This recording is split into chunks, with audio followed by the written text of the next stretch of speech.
Hi guys, so a couple of weeks back I finally sat down and listened to the immense album that is Periphery 5, Djent is not a genre, controversial take. Of course, listening to a Periphery album, the first thing that came to my head was, damn, those drums sound fucking amazing. Somebody must have been listening to me, probably good old Adam, Nolly Get Good, because within a week of finishing listening to that album, of course, the new P5 drum kit came out from Get Good Drums, one of the best drum library companies on earth. It's honestly the gold standard when it comes to drum libraries in the djent, metal, deathcore, whatever community that I can think of. So today I'm gonna do something completely different, and actually I'm gonna talk about this brand new drum library for the P5 album. So without wasting any more time, we're gonna jump right in. Let's go. Alright guys, so we're here in a fresh session. It's actually a session I use for mainly when I do all my writing. And we're just gonna bring up GGD P5 right now. Oh yeah, quick side note, you need Contact 7 for this, so you just have to go and update that before you can use the P5 kit. But anyway, yeah, so here we go, let's bring it up.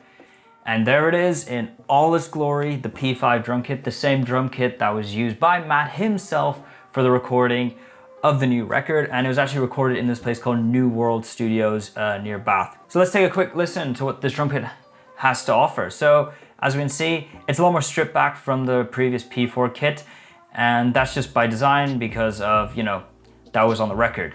But let's hear what they sound like, and as you can just hear, everything sampled to absolute perfection. Right there, all the cymbals sounding lush, absolutely lush. And if you have used any Get Good drum libraries in the past, you'll be no stranger to this. You can actually go and click on these arrows and boom, you got a list of all the other options you can for that instrument. And in this case, we have 3 options for the snare, so we can change to this. And for the snare in particular, they have a different rim on the snare based off which one you choose. So we got a silver for the high snare, like a copper for the mid-range snare. Absolutely sounds amazing. And for the low snare, we have this like black ring and just has so much beef on it. Along with those, we have these sticks here now. So if you just want some sticks really in your tone. And yeah, you got your CPU scaling, you got your master volume here, and then a reverb if you do end up adding reverb to any of the drum kit, that'll control the master of that. But we're gonna dive in, as always. And I'm also, just to let you know, I am just using the straight up startup. So this is completely out of the box, no touching with processing, no post-processing. I haven't, there's a feature called Turbo, which I'll get into in a second, but honestly, no processing on this side. I bring up my faders here, and as you can see, no processing is being done either. So let's dive into the meat of this. And here we go. So this is the kick, and this is kind of the interface you'll be mainly dealing with throughout your time with GGD. And with most shells, it's divided up into the main mic, which in this case is the kick in. We got our kick out as well. Overheads, we got a mono channel as well, and we got room 1 and 2, which I always thought of as like a near room and a far room mic. And as you can see, there's a little bit of processing I did here where I just added some reverb to the room mics just to give it a bit more space and a little bit more body overall, and a bit of this feature called Turbo, which I might as well talk about now. Turbo, from what I can tell and from listening to it myself, is a glorified parallel compressor that you can turn on and off on any mic that was used for the sampling process, or you can put it on everything. And you can do it by this knob over here, just called Turbo. And as you can see, I can move it up and down, and that adds a bit more compressions. So what I can pretty much do is I can go here, I can solo this, and I've actually got a quick drum pattern like loaded up on the groove player, which I'll get to in a second. And if we hear that, so that's just the raw kick drum on its own, no processing. And as we bring up the turbo, it gets a bit more energy, a bit more, you know, compression. The whole point of parallel compression. So that's sounding amazing. We can bring in the kick out so we can get a bit more of a low end feel to it. And just adds that thickness to it. And if we bring up the turbo again, just extra energy overall, just sounding great. And then hearing the whole thing together, look, it just sounds amazing. What can I say? I'm gonna be saying the word amazing a lot because it truly is amazing. Awesome. And over here we can also change out the kick drum. So when you load it up for the first time, it's actually going to come up with this Pearl reference, which I think was the main one that was used on the record.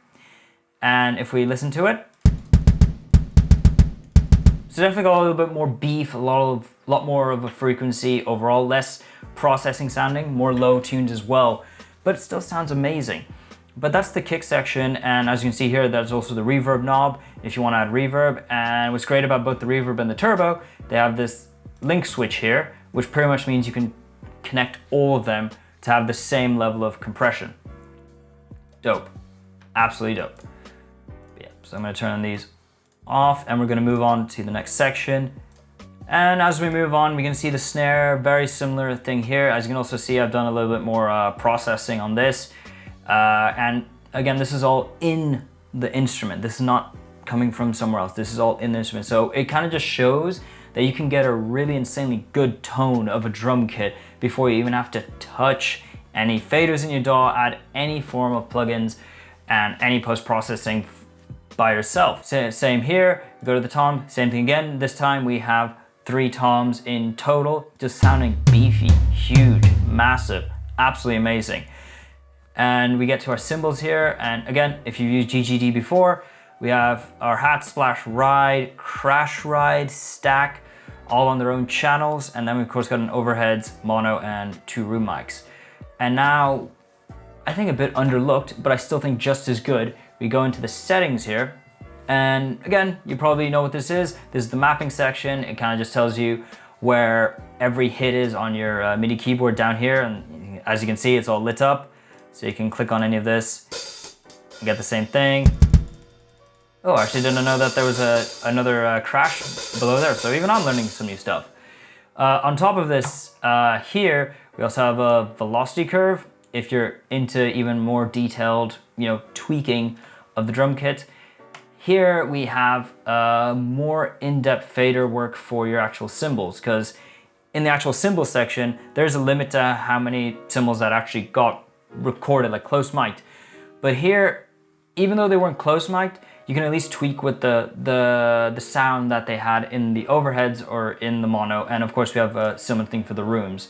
So here we also have our China, stick click, and just whatever you need it to be. But overall, yeah, that is GGD P5 drum kit.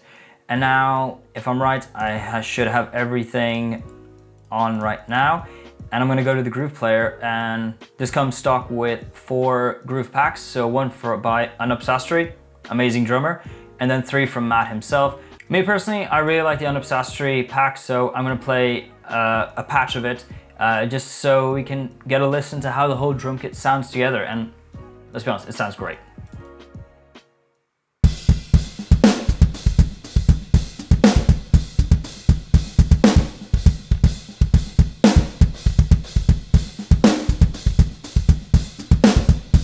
Sounds amazing, doesn't it? Like, it almost sounds real. It almost goddamn sounds real. This is why it's one of the best drum packs out there. But yeah, so that is in a nutshell the P5 drum kit experience when using the instrument. And now for you to get an actual feel for the drums themselves, I've done a quick snippet of a song I just wrote, like a minute long, just so you guys can check out what the drums sound like in a mix. So enjoy that.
But overall, going into this video, I knew these drums were going to be amazing. There was no doubt about it.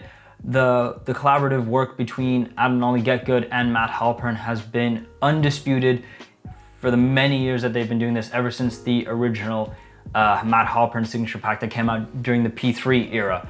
And they've grown, they've definitely developed and really honed in on their craft, and now they've just become an absolute powerhouse of drum libraries. And in fact, they've expanded now into cab sims as well. But overall, yeah, this is another amazing addition to the Get Good Drums drum library. And if you want one of the best libraries, I'd highly recommend you go check them out. I'll leave a link in the description to them if you want to go check it out. But besides that, thank you for watching. Let me know if you like this video format, because I wouldn't mind doing more things like this. And besides that, stay hydrated, and I'll see you guys in the next video. Bye.